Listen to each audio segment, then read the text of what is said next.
We've been part of a study called the Primary Spontaneous Pneumothorax Study that was funded by both NHMRC and EMF a while ago, that ended up getting published in the New England Journal of Medicine, which showed that doing nothing, just observing patients with moderate to large pneumothoraces, actually ended up being as good in terms of re-expanding the chest as the original guideline-based treatment, which was putting a drain in.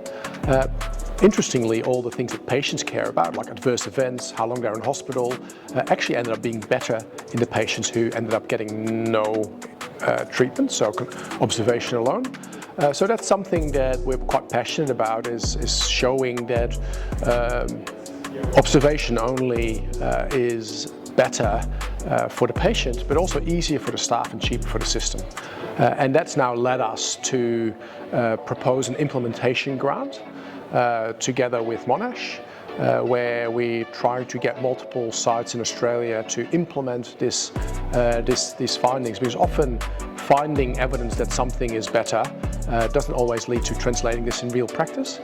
So we're trying to come up with a grant and submit this so we can come up with a work package that leads to everybody else doing what is best evidence, which means avoiding unnecessary care for these patients. The EMF funding was absolutely pivotal to us securing the NHMRC funding. So it's that sort of seed funding for a big project that can really give a leg up.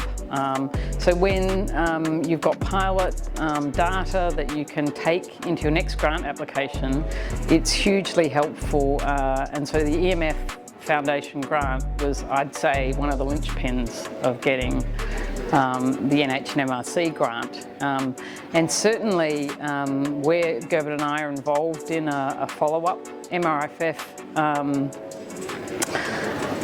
grant application for the same topic for an implementation study. The grant's going in next week, and EMF is one of our key partners on that and has provided us with a letter of support, which I believe will once again be pivotal in us getting future grants.